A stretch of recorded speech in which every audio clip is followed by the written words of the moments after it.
You're listening to Underground USA News.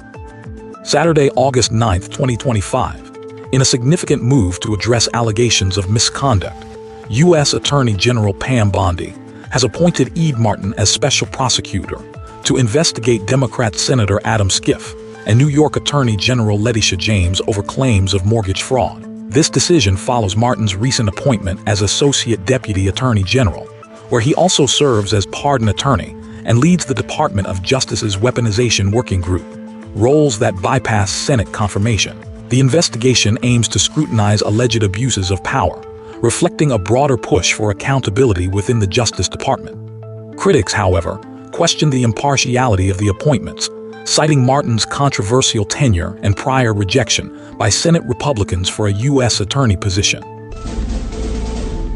President Trump has ousted Billy Long as IRS commissioner just 2 months after his Senate confirmation, marking the 6th leadership change at the agency this year. Long, a former Republican congressman and auctioneer with limited tax policy experience, faced criticism for his brief tenure, which saw significant workforce reductions and concerns over politicization. Critics, including Democrats, questioned his qualifications and ties to controversial tax credits, while supporters praised his outsider perspective. Treasury Secretary Scott Bessent will serve as acting commissioner as the IRS navigates ongoing challenges, including staff cuts and modernization delays. The Trump administration is moving forward with plans to launch initial public offerings for mortgage giants Fannie Mae and Freddie Mac, potentially valuing the government-sponsored enterprises at a combined $500 billion. This bold step aims to transition the entities from government conservatorship, a status they've held since the 2008 financial crisis, to public ownership while maintaining federal oversight to ensure market stability. President Trump has emphasized retaining implicit government guarantees, signaling a cautious approach to privatization that balances economic growth with housing market security. The move, which could raise $30 billion, has sparked debate among experts, with some warning of potential mortgage rate increases, while others see it as a long overdue reform to reduce government control and foster market-driven innovation. A federal appeals court has ruled that U.S. District Judge James Boasberg overstepped his authority by threatening the Trump administration with criminal contempt over deportation flights to El Salvador, a decision that reinforces the separation of powers between the judiciary and executive branches.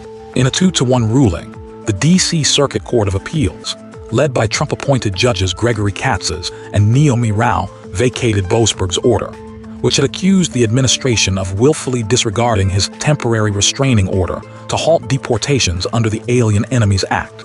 The court found that Boasberg's attempt to coerce executive action through contempt proceedings encroached on the administration's foreign policy and prosecutorial prerogatives, a move criticized as judicial overreach.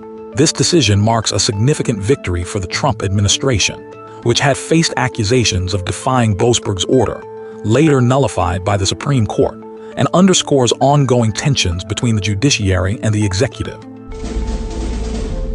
The U.S. Commerce Department, led by Secretary Howard Lutnick, has initiated a review of Harvard University's patents derived from federally funded research, citing potential violations of the Bayh-Dole Act. The August 8, 2025, letter to Harvard's president alleges the university failed to meet obligations to American taxpayers by not disclosing patents properly, neglecting practical applications, and favoring foreign industries over U.S. companies. This unprecedented move, which could result in the federal government taking ownership of Harvard's 5,800 patents, valued at hundreds of millions, marks a significant escalation in tensions between the Trump administration and the Ivy League institution. Harvard denies the allegations, calling the action retaliatory, while the Commerce Department demands a full patent list by September 5th, emphasizing accountability for taxpayer-funded research. Texas Democrats have fled the state to block a Republican-led effort to redraw congressional maps, denying the Texas House a quorum and stalling a vote on a plan that could add up to 5 GOP-leaning seats ahead of the 2026 midterms. Governor Greg Abbott and Republican leaders, determined to push through the redistricting, have issued a Friday deadline for the absent lawmakers to return, threatening civil arrests and even removal from office, citing a 2021 legal opinion by Attorney General Ken Paxton. Democrats, led by figures like State Representative Jean Wu, argue they're protecting fair representation by preventing what they call a mid-decade power grab, while Republicans counter that the Democrats are abandoning their duty to Texans, delaying critical legislation like flood relief. The escalating standoff has drawn national attention, with blue state governors like California's Gavin Newsom pledging support for the Texas Democrats, potentially triggering a broader redistricting arms race. Suffolk County Sheriff Stephen W. Tompkins, a prominent figure in Boston, was arrested on August 8, 2025, facing federal charges for allegedly extorting $50,000 from a cannabis company executive seeking to open a dispensary in the city. The FBI alleges that Tompkins, leveraging his authority as sheriff, pressured the executive for pre-IPO stock shares in 2020, later demanding a refund when the stock value dropped, with payments disguised as loan repayments or company expenses. This arrest raises serious concerns about public trust in elected officials, particularly given Tompkins' history of controversial sanctuary city policies. Though these are unrelated to the charges, the case underscores the need for accountability in public office, as corruption allegations tarnish the integrity of law enforcement leadership. Chicago's ongoing budget crisis, marked by a nearly $1 billion shortfall, has drawn attention to the risks of progressive fiscal policies as New York City mayoral candidate Zoran Mamdani pushes a socialist agenda. Critics argue that Chicago's financial struggles under Mayor Brandon Johnson, who faced resistance to a proposed $300 million property tax hike, serve as a cautionary tale for Mamdani's plans, which include costly social programs that could strain NYC's budget. Opponents warn that such policies could lead to a fiscal crisis, pointing to Chicago's rejected tax hikes and reliance on short-term measures like municipal bonds and a $40 million line of credit. While Mamdani's campaign emphasizes equity and social investment, skeptics highlight the need for fiscal restraint to avoid replicating Chicago's economic challenges in New York City. The American Federation of Teachers, a major U.S. educators union, has drawn criticism for fundraising on behalf of a Gaza-based nonprofit accused of collaborating with Hamas-run agencies, raising concerns about the union's judgment and potential support for organizations linked to terrorism. AFT President Randy Weingarten defended the initiative in a letter, emphasizing humanitarian aid, but critics argue it overlooks the nonprofit's troubling ties. This move comes amid broader debates about the AFT's adoption of resolutions condemning Israel and supporting a Gaza ceasefire, which some Jewish groups label as anti-Zionist and harmful to Jewish students. The controversy highlights tensions over the union's role in politically charged international issues, potentially alienating members and fueling accusations of misplaced priorities. A proposed industrial development by Chinese billionaire Zhang Qinghu's Nangfu Spring in New Hampshire has sparked significant objections from local residents and officials, who fear it could jeopardize the region's water supply and pose national security risks due to its proximity to a critical water system. The plan, centered on a 1,200-acre site near the town of Ossipee, has drawn scrutiny for its potential environmental impact and the influence of foreign investment in strategic U.S. infrastructure. Critics argue that the deal, led by one of China's wealthiest tycoons, could undermine local control over vital resources, prompting calls for federal review to ensure American interests are protected. While economic development is crucial, the concerns highlight the need for vigilance regarding foreign acquisitions in sensitive areas, reflecting broader anxieties about China's growing economic footprint in the U.S. James A. Lovell, the revered commander of NASA's Apollo 13 mission, passed away at 97 in Lake Forest, Illinois, on August 7, 2025, leaving behind a legacy of unyielding courage and ingenuity. Known for guiding his crew through a near-catastrophic explosion in 1970, Lovell's steady leadership transformed a failed moon mission into a triumph of human resilience, inspiring generations and immortalized in the 1995 film Apollo 13.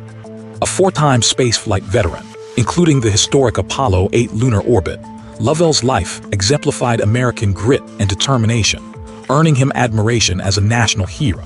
His family remembered him as a beloved father and grandfather, who whose optimism and humor uplifted all who knew him.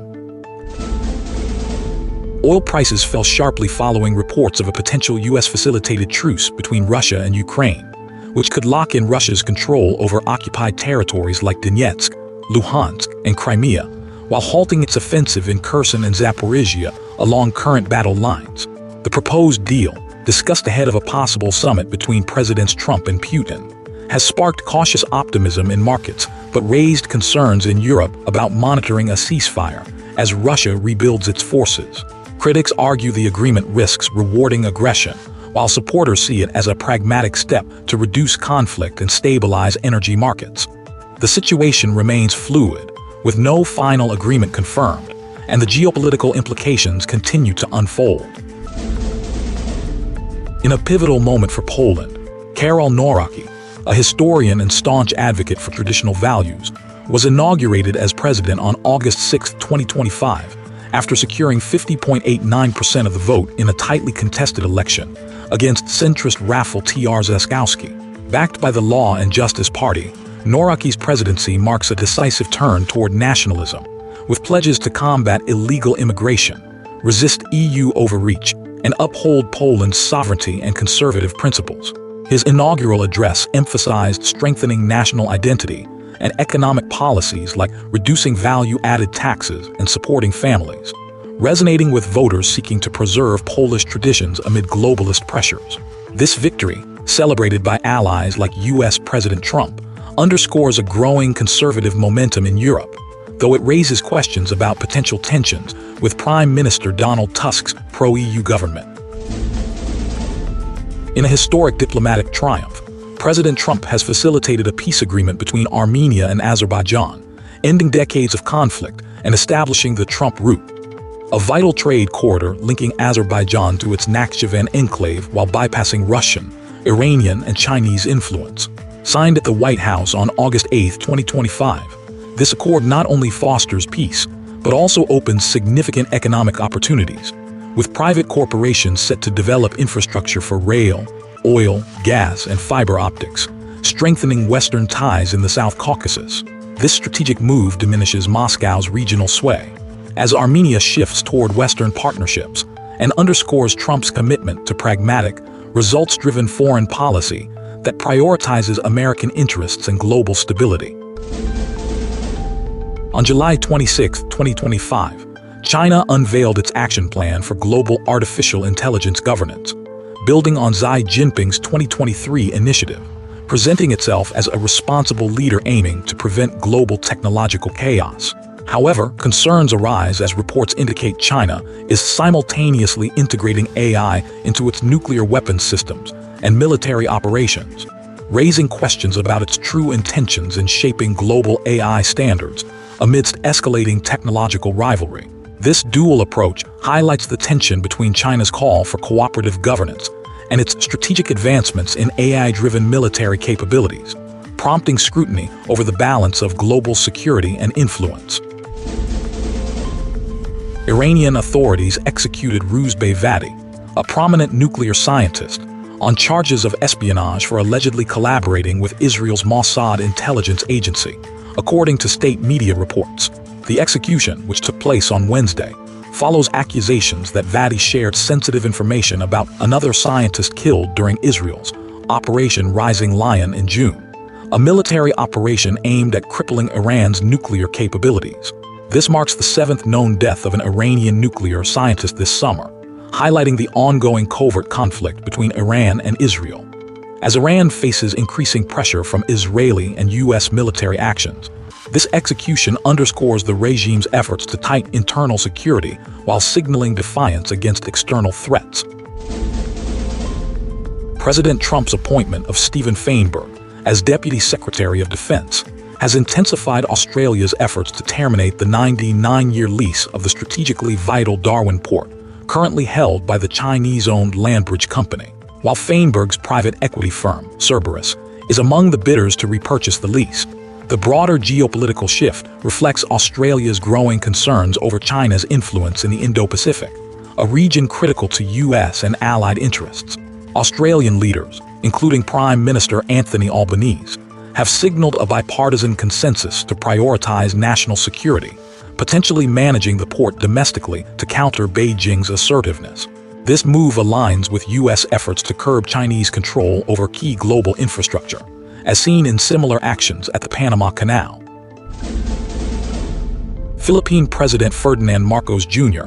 has declared that the Philippines cannot remain neutral if China invades Taiwan, citing the nation's proximity to the island and the presence of numerous Filipino workers there.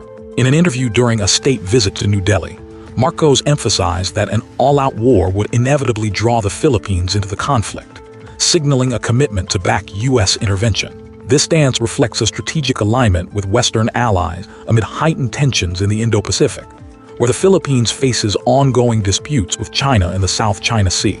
Marcos's position underscores the importance of regional stability and the defense of democratic values against authoritarian aggression. In a bold move to reduce reliance on foreign currencies and harness its vast natural resources, the African Development Bank, in collaboration with KPMG South Africa, has proposed a non-circulating currency called the African Units of Account, backed by critical minerals like cobalt, copper, lithium, and manganese. This initiative, supported by the African Union and South Africa, aims to stabilize African economies, attract investment, and enhance financial autonomy by leveraging the continent's 30% share of global critical mineral reserves. While proponents see it as a step toward economic sovereignty and a shield against global market volatility, skeptics warn of challenges, including China's dominance in mineral supply chains and logistical hurdles like inadequate infrastructure. The plan, still in its pilot phase, could reshape Africa's role in global trade if successfully implemented. You're listening to Underground USA News.